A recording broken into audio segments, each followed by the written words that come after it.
Well, a very warm welcome and thank you for joining this virtual event, which of course is part of our Health Beyond Research and Innovation Showcase online seminar series. Today's event is titled From Innovation to Commercialisation. My name's Darryl Harkness. I'm CEO at the Ingham Institute, and I'll be your chair for this session today. And I did want to remind people that this event is being recorded to make it available for those that can't join.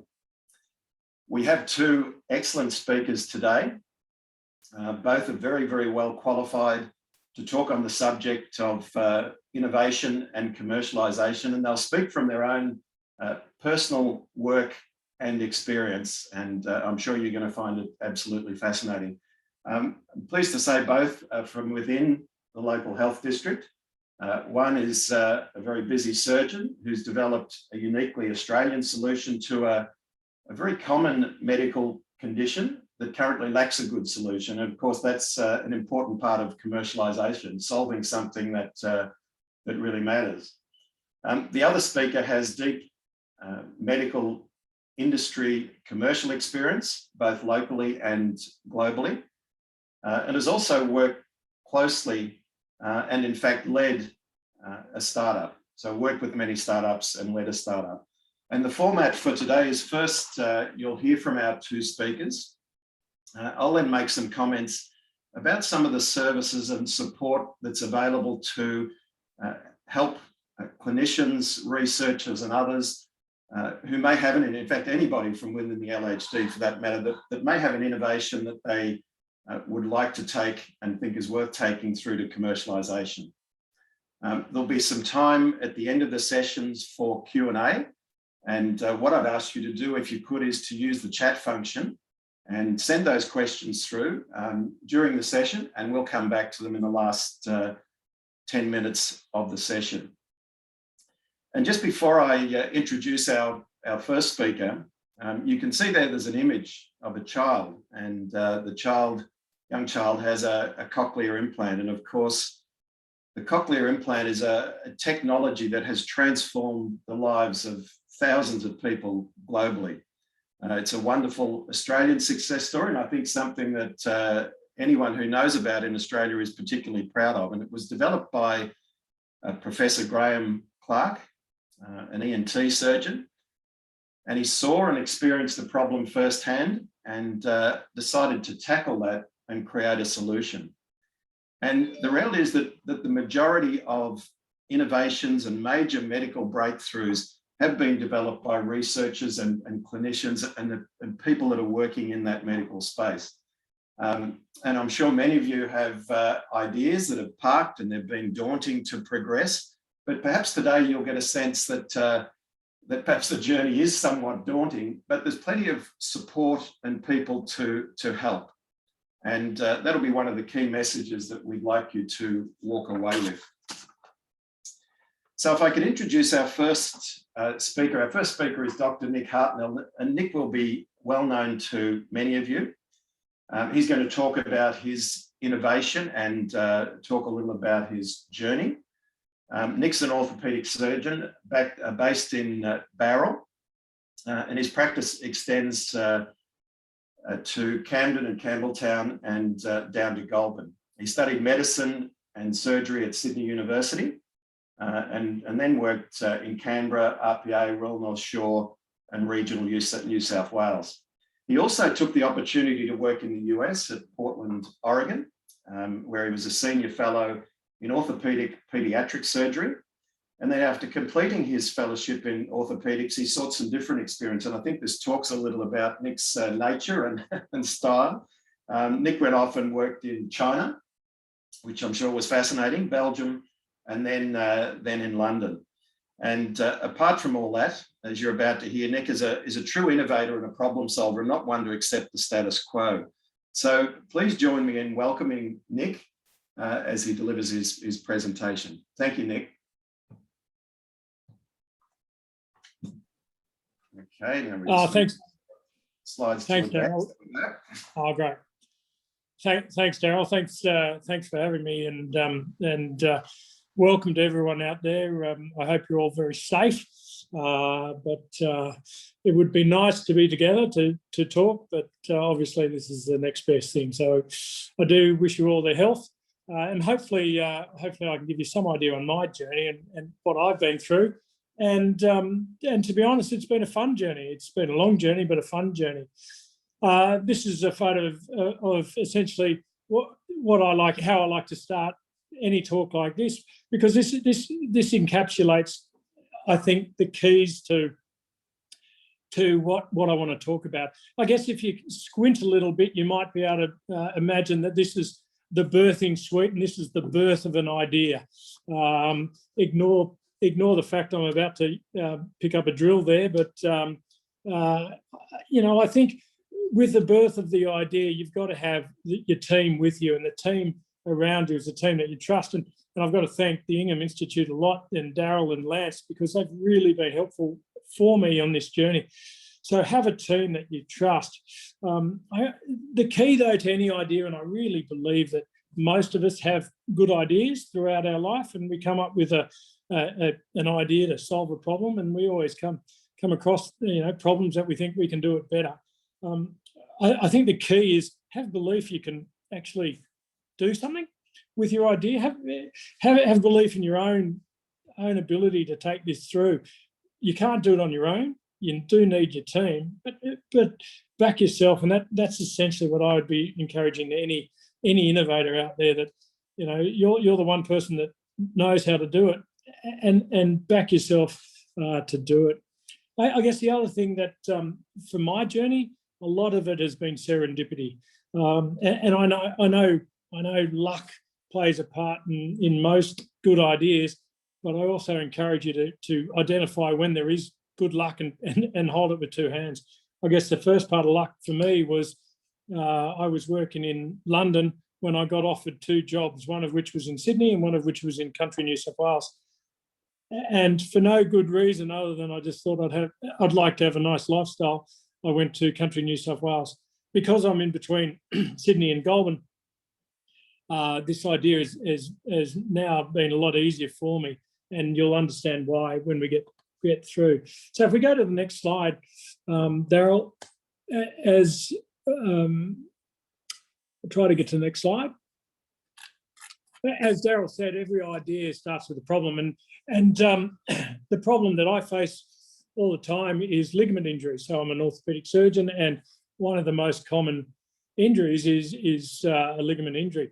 So if you actually look at the stats throughout the world, and Australia's no different, if you look at the number of ligament injuries that actually require surgery, now this is ligament injuries for knee, shoulders, ankle, elbow, for example. If you look at the number of ligament injuries that require surgery, that total is greater than the top 10 cancer diagnoses put together. It is an extremely common issue. Now, obviously, it is not life-ending, a diagnosis, but it can be a life-changing diagnosis for a lot.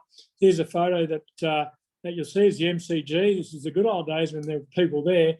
Try and tell these people who are clearly passionate about their football, try and tell them that ligament injury is not life-changing for them. The photo on the right is another photo that I've taken, and I actually really like this photo because it reminds me of a few things now in COVID. It reminds me that you can probably play football naked and no one will see you, certainly not at the MCG. But also it just reminds me that the number of ligament injuries is increasing with the female participation in sport and the increased young athletes. We don't know why exactly the female athlete is more prone to ligament injuries. There's lots of theories out there, but it is certainly a huge issue. And if you look at the AFLW, for example, the women's league in the AFL, there was a grand final two seasons ago that they had 3 ACL injuries in the one game. So 3 athletes have now got 9 months on the sideline. Darryl, if you go to the next slide.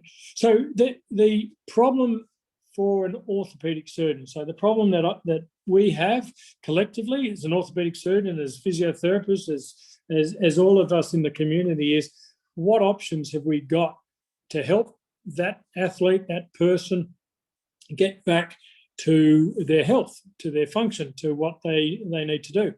And ultimately, and the majority of ligament injuries need a graft. So what that means is you can't normally just suture a ligament back together. Once you've torn the ligament, especially if it's intra-articular inside, say, the knee joint, the synovial fluid will prevent that ligament from reattaching. So you will always have that displacement of a ligament. And until you can bridge the gap, you won't get the healing. So the majority of times, and this is in for shoulders as well as for ankle, the majority of the time you will need a graft option. And the options are the autograft, which is tissue from that person, the allograft, obviously tissue from a donor. Now, the allograft is cadaver or synthetic. Now, synthetic is very attractive. It comes in a bag, in a box. You leave it on the shelf and you open it up. The perfect graft has a few characteristics, but the basic perfect graft has a biological element and strength, and you need both. So the autograft is a donor from that athlete, and that has biology. It's their own biology, and it's got strength. We've got grafts such as hamstrings, as patellar tendons, quadriceps tendons. Those are perfect grafts. However, you're taking graft from that person, from that person's leg. You're altering their proprioception. You're altering their strength. You're changing the dynamics of that joint by stealing from Peter to pay Paul. So you're taking a hamstring graft, which is probably the gold standard at the moment, and turning that into a ligament, if you like, as you pass that through the ACL. That's the best we've got. Now, if you look at the data and the literature on autografts, under the age of 20, you have some reported literature results of 25% failure rates. So that's 1/4 fail within the first year of return to sport. So, for example, a young athlete trying to get back into their chosen field or their chosen passion, they have 9 months on the sideline, getting the rehabilitation, getting the grafter to mature. And then within the first year, they have up to 1/4 fail. And that's our best option for them. Our allograft is also biological. It's got the tissue. But as I say to people, it's tissue that's donated from someone who probably died for a fair reason, that they were elderly or unwell. And so we're therefore using graft or tissue that is from that donor. We don't screen the donors necessarily for health of collagen. We do screen them, obviously, for infection, but for health of collagen, we don't screen them. And we don't also have a huge allograft bank of young, fit graft. So even though there's biology there, the biology is elderly biology. And when you look at the cells in that graft, they're poor cells. The other interesting thing is a lot of these allografts that we use in surgery today, well, firstly, they're not sterilised, and secondly, they're not. We don't compare them for compatibility. So the graft versus host issue that we all know about in organ transplant, we don't look at that in collagen, and that's been a traditional reason, and probably get away with it for a lot of the time because there's not a huge amount of cells in collagen, but there are cells, and I think some of the failure rate from allografts come from the fact that we just don't know about rejection. Synthetics, again, great option, but with a synthetic, it has no biology. It's got the strength, it has no biology. And anything, the strongest synthetic you'll have will eventually fail, because until you get biology there, you just won't get success in the joint.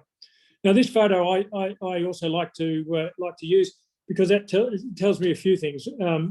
Well, it tells me, one, this football clearly has had a knee injury in the past. You can see see they've had a brace on. And secondly, they clearly have a multi-ligament injury now. They've got a medial collateral ligament and probably an ACL ligament on that. So they need 2 grafts. So if you're going to take an autograft from this person who's already had a knee injury in the past, they probably already donated their hamstring from that side. So you're going to have to take hamstring from another side. For the medial collateral ligament, you might have to take an allograft. So already you're compromising the outcome because you're just running out of grafts. The other thing about this photo is that these footballers are on huge contracts. If they're 9 months off the field, that's a huge deal for these players, and that's their livelihood. So if we can try and get a graft that can get them back earlier, that's good for everyone. Thanks, Darryl. Next slide. This is a photo that a lot of you would recognise. This poor guy's had six ligament injuries, and ultimately, this is all his knee. Ultimately, the problem now is there's poor graft selection. We just don't have the graft for this footballer to get back. And a good colleague of mine once said that we should consider the knee like concussion. 3 injuries of the knee, and you should be out. You should be banned from playing sport. Clearly, that's not going to be acceptable to a lot of people. But in reality, 3 injuries to a knee, we're running out of options, and basically because we're looking for the perfect graft. Thanks, Darryl. Now this is an autograft. This is me taking a hamstring. This would be gold standard graft that I would be using in an ACL ligament reconstruction. You can see that's hamstring has come from the medial aspect of his tibia, and it's beautiful looking graft. It's nice and long. It's healthy. It's young. You can see it's about 40 centimetres long. It's thick. Now, because we're on Zoom, I thought we could probably do this. I just want everyone just to stick their hand on the inside of their knee, and then I want you to run your hand 40 centimetres, which is the length of the graft, 40 centimetres up your thigh. And then just imagine donating that graft for the benefit of your ligament. This hurts. Allograft hurts. And then I've taken quite a huge impact from your muscle tendon function on that inside area. So even though this is what we would consider the perfect graft, it's got biology, it's got strength, it's usability, you've got all the problems from an allograft, and pain is one of the big issues. The other issue is if you look at the New Zealand ACL registry, there's about a 5% complication rate just from harvesting grafts. So already 5% just by harvesting a graft, that's your complication rate. Thanks, Darryl. So I'm using a bit of poetic license, but I kind of feel when I was at college at Sydney University, I was the only medical student at St Andrews College, and I won the award for the prize for medical student because I was the only one. So I can now call my idea the world's greatest xenograft because really I think I'm one of the only ones. So I'm using a bit of poetic license there. But if you look at this photo, I think you'll probably appreciate where I'm going. If you look at those legs, you can see and appreciate the quality of that tendon. So essentially what I'm doing is I'm taking tendon from a kangaroo and I'm turning it into a ligament reconstruction. The beauty of my project, I think, is all of this tissue that I'm using is waste. It's not one animal has been harvested for my benefit. All of the animals that are tagged for culling from farming, I take their waste product, which is their tendons that the farmer can't use for meat, and I reuse that in the process to change it into a ligament. The kangaroo is also one of the greenest animals around. So as far as farming purposes, if we were to farm, say, a cow or a pig, the environmental impact on that is far greater than, say, the kangaroo. So I think we have a project that will hopefully tick all of those environmental boxes as well. Darryl, if you pass on to the next one. So you remember our perfect graft is going to be biological and strong. I think you've got a picture there of a kangaroo, me harvesting the kangaroo. We have multiple what looks like hamstrings. And if you compare it to the picture I showed from the knee, it's beautiful tissue. It's young, healthy, athletic tissue that has length. It's got strength. I've proven in the lab that it's 6 times stronger than the human ACL. So we've already started off with a far greater biology than what humans have. It's available. There's 5 million kangaroos culled legally every year in Australia. And remember, I'm not harvesting anything that's not already tagged for culling, and I'm using waste products. So I'm taking the tendons from those animals that are already tagged, and I'm using them for this new biology. So I'd suggest to you that I think this is the perfect graft. So thanks, Darryl. Next slide. So what we've got is tissue that I can package in a sterile package now. It's sterilised, it's decellularised, it's strong, it's available, not frozen. So for me, from a rural perspective, I can have this on the shelf. I don't need the freezers to take it down to -80 degrees, which a lot of allografts need. I can have it off the shelf. And as a surgeon, I think this is the perfect get out of jail card. Quite often you don't know you need this until you're in intraoperative and you realise how little the tissue is or how poor the hamstring graft you've got. This is that perfect get out of jail. So you can use it as a hybrid, you can use it as an augment if you need it. You can also plan to use it, and it's readily available. As I say, not frozen, it's off the shelf. I'm also partway through, nearly finished actually, a catalogue collection. And the catalogue I've described, what we've been able to do is compare all of the reconstructible tendons and ligaments in humans, and we've compared them biologically and biomechanically to the kangaroo. So I can now say to you, this is our rotator cuff here in the packet that you're seeing. I can tell you now, if you've got a rotator cuff injury, the perfect tendon and the perfect processing for a graft is exactly what I can deliver to you in that bag. And again, sterile, not frozen, so it can be on the shelf. As I say, hopefully perfect get out of jail card. Thanks, Darryl.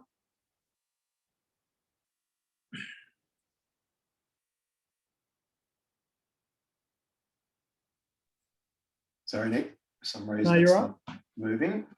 You better give me another minute to talk, Darryl. I know I've only got 3 right. minutes. There we go. So I guess I'll leave you to all think about the options and which option you'll have for yourself, your family, your children. There's a huge push these days in orthopaedics now to, if you're 13-year-old who is going to be the next superstar, ruptures their ACL, that the family members donate their hamstring, so you don't compromise that young athlete. So think about what you would use for your ACL. Picture on the left is an ACL, obviously the arrow pointing to the ACL, nice strong graft there. Picture on the right, there's an empty hole there. So you can see that white vacuumous hole, there's no ACL. Now that ACL protects you for stability, protects the rest of them, the cartilage and the meniscus from further damage. So if you would have a reconstruction, what would you have? Remember, you want the perfect strength and you want biology as well. So next slide, Darryl.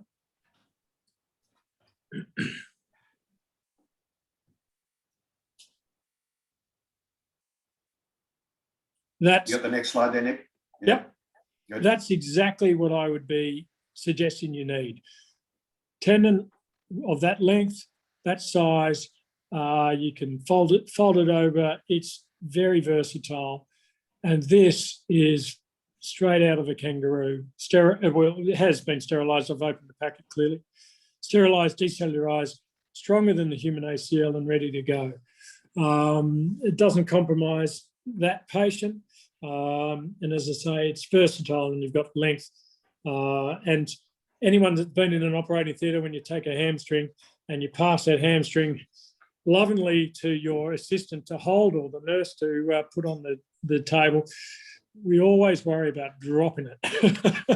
The beauty is if you drop this, there's another one in the packet. You haven't compromised anything. So this is what I'm suggesting you want, whether you choose allograft, whether you choose autograft, whether you choose xenograft, choose biology and strength. And maybe next slide. And if you choose a xenograft, I'll let you know my competition. My competition is this fella on the right. He has been approved in Europe. So he's got CE marking. You can use the collagen from the pig. The Americans and the NFL Players Association have funded this research to get their athletes back playing football faster. So the NFL obviously see the issue. They have now got FDA approval for a cow. But as I say to everyone, if you're going to choose xenograft, are you going to choose a pig? Are you going to choose a cow? Or do you want to wait 12 months and choose a kangaroo? I might leave you with that. Darryl, I think that was about 20 minutes. I hope that was okay. That was absolutely spot on, Nick, and thank you. And I think there's some good questions coming through for you, by the way, that we'll come back to at the end. But clearly you're taking a uniquely Australian solution. You're not going to find these raw materials elsewhere, but tackling a problem that really has no really good solution at the moment, as I said earlier. Yeah.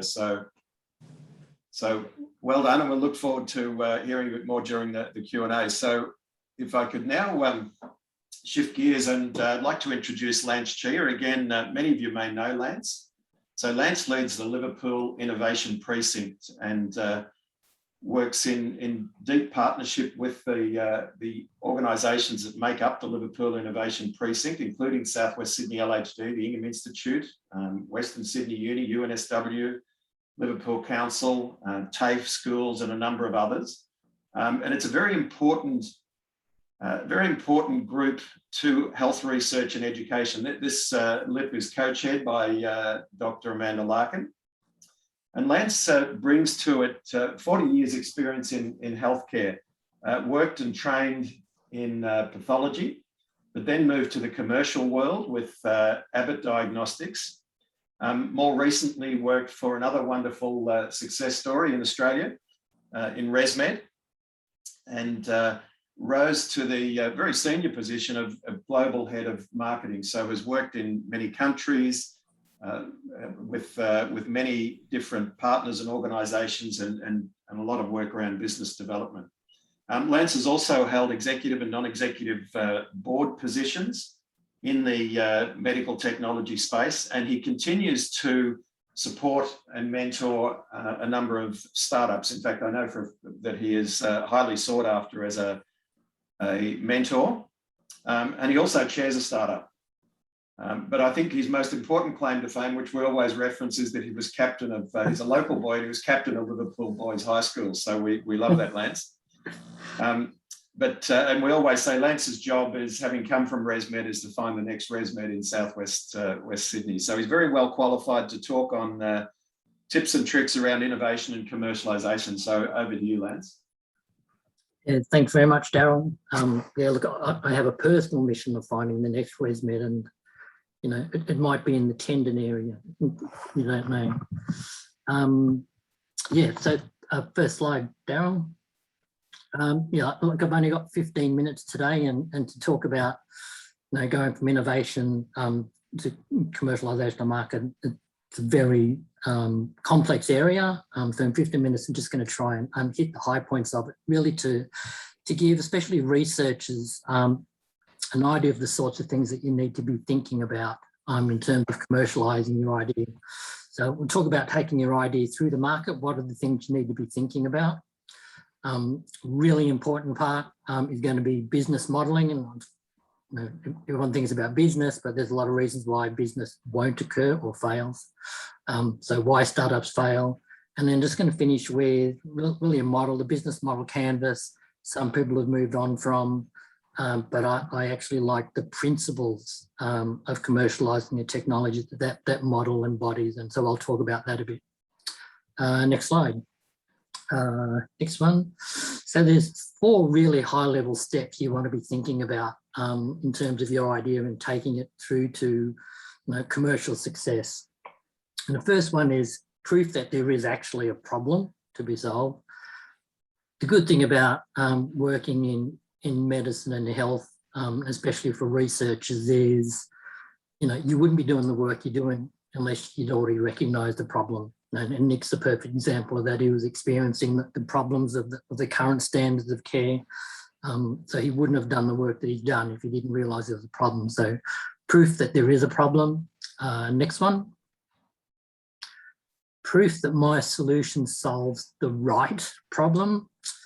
And the right problem is really important for a number of reasons. One, because unless you're solving the right problem, people won't see value in what you're delivering, which means they won't pay for it. It doesn't necessarily mean that you need to change your solution, your technology. And I've got a great example of someone who had developed a piece of hardware which no one was interested in until he changed the value proposition. Basically, what he was communicating as the problem to be solved. The only way you can understand those first two things is to be out talking to people. And in my experience in working with startups that have come out of pure research environments, is that can be an uncomfortable place for people to be, because you're out talking to a whole lot of different stakeholders.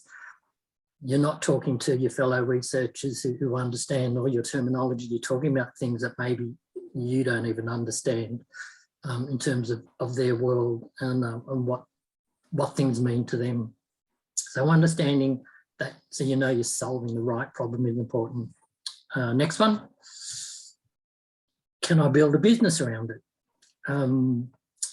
I'll talk about the importance of market and business in a moment, a bit more detail, but commercialisation, just by definition of that word, means, commercial, you're going to build a business and generate some revenue from it. So are you able to build a business? And there are a lot of elements to that, which we'll cover off in the conversation we have about business model canvas. And then the last point is, can I repeat this at scale? So commercialisation, it's hard not to talk about the ability to raise lots of money and have lots of revenue. Two really big reasons why that's important. And none of them have got anything to do with you being able to buy sports cars or houses all over the world. One is that at some point, you're going to need investors. And investors have particular expectations about what return they're going to get on their investment. And some of those expectations are really, really high. In some cases, I think ridiculously high, but that's what their mandate is. So unless you can scale the business and show that the returns you can get are quite high, you'll have trouble getting investment. Just this week with the startup that Darryl referred to, I'm associated with, we've had a VC come back to us and say they expect 100 times multiple on their investment. There's another one in Australia who we spoke to, who their expectation is from any one investment in terms of their criteria to be able to return at least half their total fund.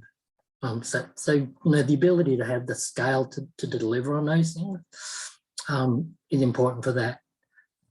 The other reason why that's important is when you're working in medicine and health, if you want to deliver a solution to people to solve their problems, one way you can do that well is to generate enough revenue so you have the capital to deploy that more broadly.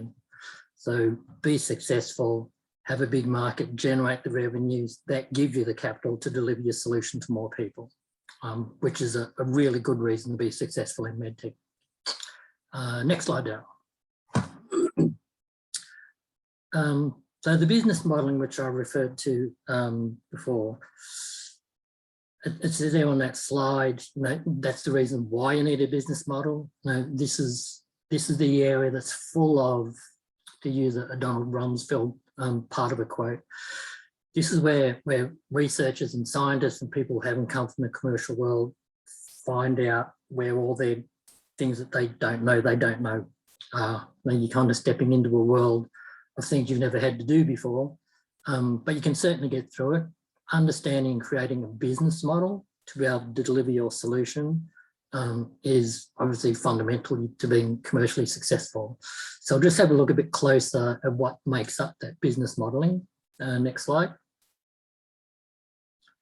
So this canvas approach, as I said, now some people have moved away from, if you were going through an accelerator a couple of years ago, everyone would have been introduced to a lean canvas or business model canvas, but I really like it for the way it breaks up how you think about putting your business model together.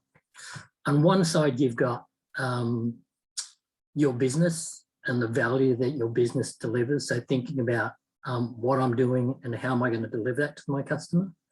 And the other side of it is on the customer side.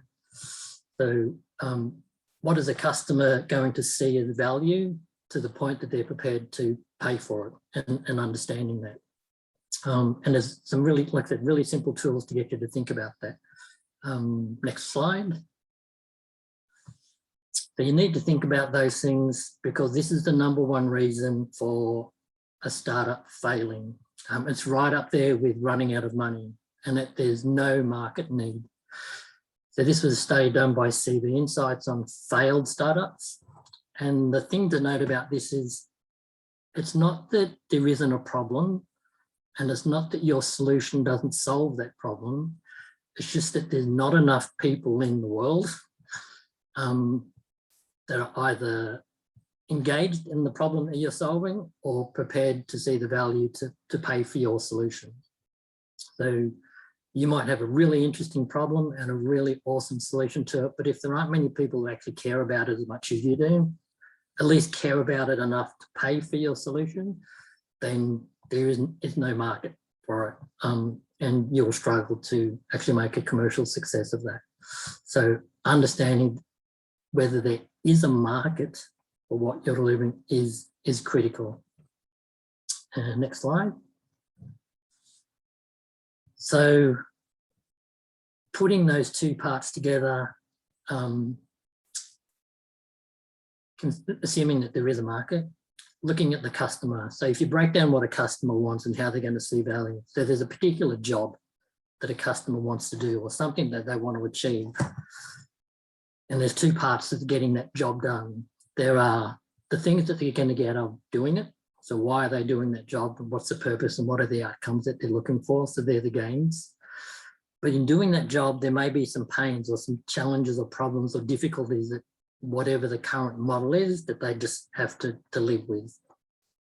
So if you've got a problem that you've identified, someone's trying to get something done, they can get it done, but there's a whole lot of pain that they have to go through. Understanding that through talking to people, again, is key. Next slide.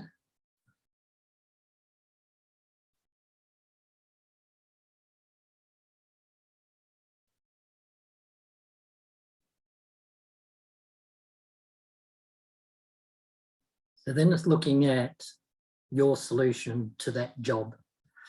So does your solution provide the product or the service to get that job done? Do they at least get the same gains out of what they were doing before at less cost, at ease, or at a greater benefit, and relieving the pains, reducing or getting rid of the pains or the challenges or the problems? So often when you hear about people coming up with disruptive technologies, it's because they've understood a job that someone's been wanting to get done, but they've been able to get those same outcomes in a completely different way that negates all the pains that they had before and maybe even gives them a better outcome. So next slide. So when you roll those two things together, so you understand what the customer's needs are, that customer discovery process that you go through reveals all that, and you've modeled your solution to be able to match those customer requirements, bring those together into your business model canvas. Next slide. What I love about the business model canvas process is that it lays out all the pieces that you need. A simple way of looking at this, if you draw a line down the middle, right down the center of your value propositions, everything to the right is where you make money and everything to the left is where it costs you money. The most important one is that one in the middle, so the value proposition. Remember that second point about solving the right problem. So what is your value proposition? 2, you know who your customers are, who are the people who are trying to get the job done, who are experiencing the pains of wanting those outcomes. Those two things are usually pretty easy to identify. There might be often more customers than you think, but one people forget about is that third one, their channels. So I might have this solution, I know who my customers are, but how am I going to get it to them? How do I actually get my solution, my product to the people and deliver the value that I said I'm going to deliver? And depending on what you do there, will determine what sort of relationships you have. So for example, in medtech, it's a really common thing for, say, a medical device company to enter the US market using a distributor. Okay, so you can go direct, of course, but that costs a lot of money. It's a big physical market. The benefit is the margins you make. The downside is your ability to scale that business quickly is hard. So if you do that through a distributor, you get instant access, instant capability resources to that market, but your margin suffers. And your distributor is then a customer of yours. So understanding that channel will determine the relationships you have in able to deliver your solution to your customers. But to do that, you need the left-hand side. So who are my partners? So who are my suppliers? What does my supply chain look like from go to woe? What are the things I need to be doing to actually deliver my value? All the typical things like marketing, but then it's processing, people, and then 6, all the resources I need to deliver that, which is not just cash, it can be skill. You know, in med tech for the long term, you know, life of a company, having a product pipeline, so having R&D to start delivering the subsequent products. You roll all those things up and there's where your costs are. And obviously you want the right-hand side to be a bigger number than the left-hand side. Next slide. The important thing to know about that business model canvas, which many people don't realise, is it's just not a list of things, it's understanding the relationships between each of those elements. Now, I described the relationship between your value proposition, the customers, and the channel and relationships, and how they all go together. So look at the principles of that BMC and then try and understand what the relationships are between each of those elements. And then I think the next one's the last slide. So this is a little saying you'll hear in startup world: it takes a village to raise a startup. Excuse the dog. The thing for you to know is you don't have to know everything. No successful founder has done what they've done on their own. It takes a whole host of people, a whole host of skills, a whole host of capabilities to all come together and deliver that commercial success. So don't think that you need to know everything. There are lots of people who know all about all the other bits that you need to know. And in fact, one of the primary areas of activity of the Liverpool Innovation Precinct in the last year and a bit is building that village, making sure we've got all the right huts in the precinct to be able to support people who've got their ideas and help take them to market. Like a really quick high-level view of kind of what's required, but hopefully it gives you enough things to think about if you've got some ideas and that you might want to take them to market. And that's about it. Thanks, Darryl. Very good, thank you, Lance. We gave you a pretty tough ask to, and a bit like Nick, to squeeze so much into 15 or 20 minutes, so thank you. And I guess the key message is put your hand up and I'll come back to that. So I want to make sure we have enough time for questions. For some reason these slides aren't always advancing. Here we go. So I just wanted to take a moment to talk about some of that support, or if you like, you know, part of what makes up the village, and what might be available. And for those not familiar with the Ingham Institute, we're really a translational medical research institute in a deep and very productive partnership with Southwest Sydney LHD, Western Sydney Uni and UNSW, and the community. We're very much founded in the community and connected to Southwest Sydney. And really we work with the partners to jointly solve health issues that are creating challenges for the communities in Southwest Sydney. We're based in Liverpool, but we're here for the entire LHD. And as many people would be aware, there are plans led by Western Sydney Uni for a research centre on the Campbelltown Hospital site that is funded and well into design phase. And early plans for a research centre in Bankstown. So the idea will be to have this network across Southwest Sydney LHD and start to mirror the footprint, certainly of the three largest hospitals. But as I said, we're here for the entire LHD. And really part of our role at the Ingham is to provide the services and support to enable the research. And I've listed some of those here, but the one I've circled, of course, is commercialisation, which is what we're talking about today. So to do this, Lance touched on this, we decided we needed some more rigour and structure around this, and we formed what we're calling our commercialisation advisory group, and we're working with people like Nick, and it's designed to be a single doorway to help provide that support and make it as easy and streamlined as it could possibly be. A number of people sit on that advisory group, including Lance, Professor Les Bouquet, Associate Professor Josephine Chow, Meg Ford, leading clinical trials, and others. And really, the purpose is first and foremost to provide that commercialisation support and the necessary services to researchers, clinicians, hospital staff. That's really what we're there for. But we also work very closely with other innovators and startups and even multinationals. And we do that because that adds to healthcare, but we like the idea of adding to the research and clinical environment through those startups and others that come and work with us. So we're there for advice, engagement, connections. We find many people that come to us need a clinical trial, and that's where Meg Ford is very good. And you know, Lance has summed it up many times. We try and give everybody that comes to us some help. But then there are a small number of groups that come to us that with perhaps a well advanced, a well funded, or an idea that we really think has some merit, and we'll work even more closely with those folks to help. In addition to that, we're looking to support training for researchers, clinicians, and others. And Lance is putting a very nice arrangement in place with Cicada to do that. We work closely with the various innovation precincts, and Lance, as you know, as you heard him say, looks after Liverpool, but we're working closely with Campbelltown Health and Education Precinct, and ultimately, as the Bankstown Precinct forms, we'll be working closely with that group as well.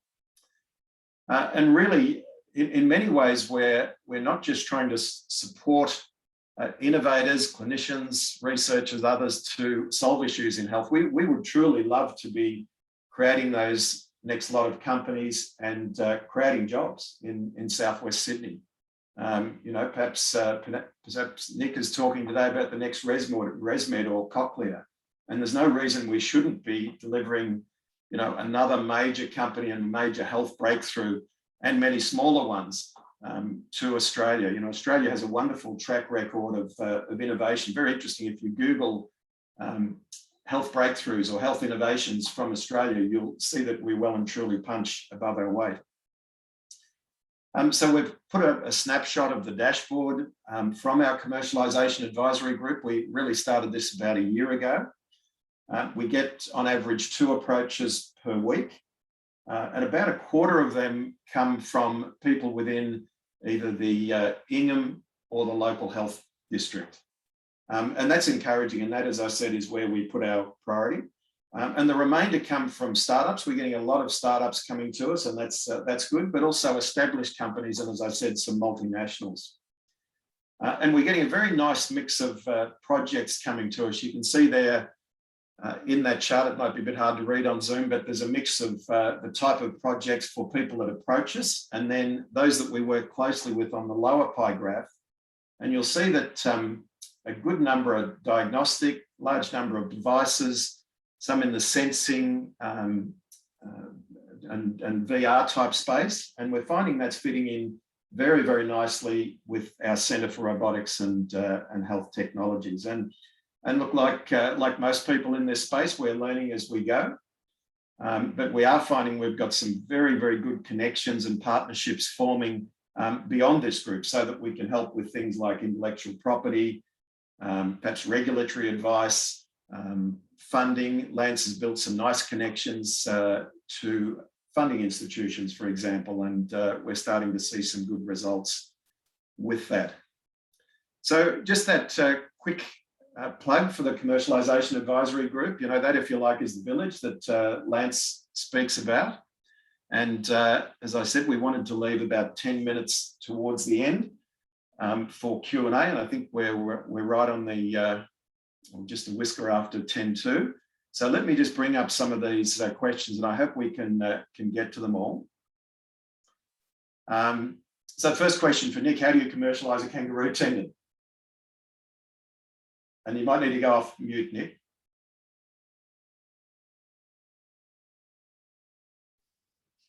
Can you hear me? Sorry. How do you commercialise a kangaroo tendon? Well, firstly, you've got to protect it. And that's one thing I didn't get to in my slide. So I think that's key to any innovation as well. From the very beginning, just be careful who you talk to and how excited you get. And if I reflect, I probably got a bit excited when I came up with the idea. When I started to prove it, I started to tell everyone who would listen. But I guess ultimately commercialisation is about protecting your idea and your product until you've got proof. So that would be the first thing. And I think I'm lucky in that I've got very strong IP now, which is extremely important. I've got a really great village around me, and that village, those people, the villagers, if you want to call them that, are key in keeping the trade secrets as well. I'm also extremely confident we're going to be first to FDA with this type of product on the back of the cow. So FDA is going to protect us. But equally so, I think I'm in a unique position that Australia's an island and kangaroos aren't found anywhere else. So if any other country wants to steal the idea, they've got to steal it from Australia. So how do I commercialise it? Well, firstly, protect it and then get a product which is well, best in market, I guess. And that's what I think we're going to be able to do. I hope that answers the question. No, it does. And I think I'm glad you made that point, because we've met your team and you're surrounded by a very, very good team that, make up the other parts of the village or the jigsaw puzzle. And I think your secret sauce, I guess, in many ways is the processes that you're developing and absolutely and protecting. Yeah. Perhaps this one's for you, Lance. So the question is, the question is, one of your significant customers is the government. How do you handle things like regulatory control and approvals?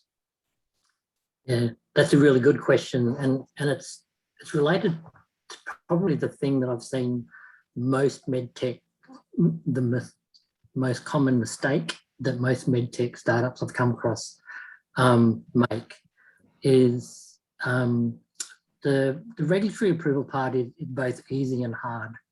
It's easy because it's easy to know what the regulatory requirements will be for your product. Nick would have had to do that for his. He would have known exactly what the FDA requirements were.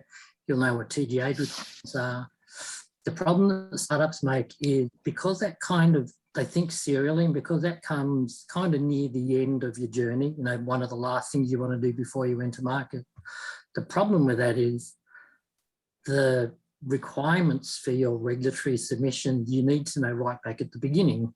So, for example, understanding what those requirements are to be able to implement your quality management system right at the start, so all the work and all the data and everything you're keeping is there for when you do your submission. It is one of those, don't know to do that. And if you don't understand what those regulatory requirements are and implement your QMS early, you can waste so much time and money, because then you can't, do that work retrospectively. You pretty much have to go back to day one and start doing it again and collecting it properly. And that comes down to things like, you're doing your trials and stuff and having a validated database in, knowing what particular ISO certifications are going to be relevant for you. Now in our startup, we're collecting data to go into a machine learning module, and a lot of the equipment and things that we had to have that to be able to use that data needed to have come out of an ISO 13485 certified place. So like I said, it's easy because it's easy to find out what you need. It's hard to implement all of that to understand, but there are experts who can help you with that. And we have a consulting firm who we partnered with in the LIC to help with that stuff. The government as a customer, they're kind of a customer, but not on that regulatory side. The regulatory side is about safety and efficacy. I guess the government as a customer side is another important piece for medtech is, will my solution, my product be reimbursed? And in that case, the government is a customer because they're paying for it. And that's a whole different area that you need to understand. Can I? Yeah, go ahead, Nick. Darryl, can I just echo that? As a startup, you've got a small bucket of cash, and you don't want to be spending your money on regulatory issues. But you realise very quickly that if you don't do it that way, you'll be spending a lot more money down the track. So that's a very important point. Work that out early because you think it's wasted money, but it's really not. Yeah. I think one of the messages, one of the things Lance taught us very early on for anyone with an innovation is to put your hand up early and, engage people like Lance and others as early as possible. Yeah.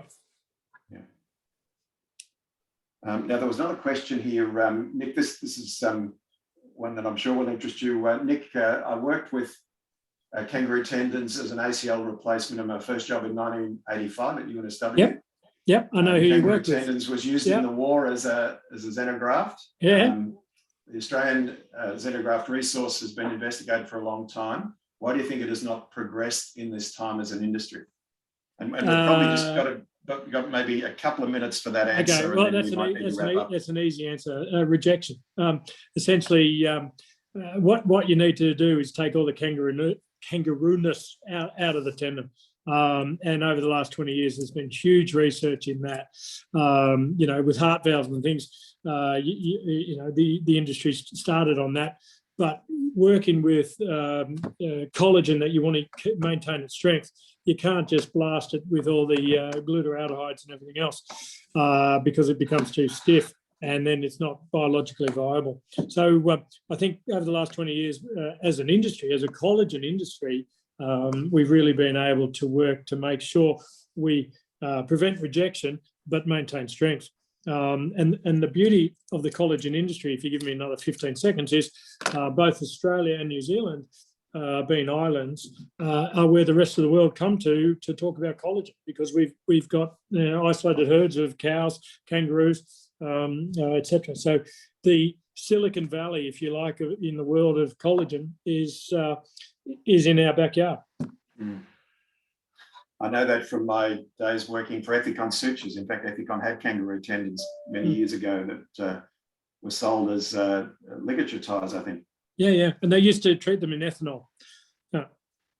So unfortunately, there's a number of questions we just can't quite get to. There's people asking some questions about IP and New South Wales Health, and we won't try and answer those, but please talk to us. I think the message is to talk to us. Someone reminding us of some of the capabilities in this space with one of our very, very good partners, Sphere. But look, I think we need to bring the session to a close. I want to thank, it's a bit hard to do applause with a virtual event, but thank Nick and Lance. And look, I hope it's given you some insight into what drives this innovation, some of the steps to take. Obviously, it's hard to cover in an hour. So the message, I think, is please come and talk to us. I hope you see that we're working hard to build more capability in this space. And if you're sitting on something that you really think has some potential, the message is come and talk to us, come and visit the village if you like. So with that, a huge thank you to our speakers and thank you for joining today. And we'll close the meeting there. Thanks, Darryl.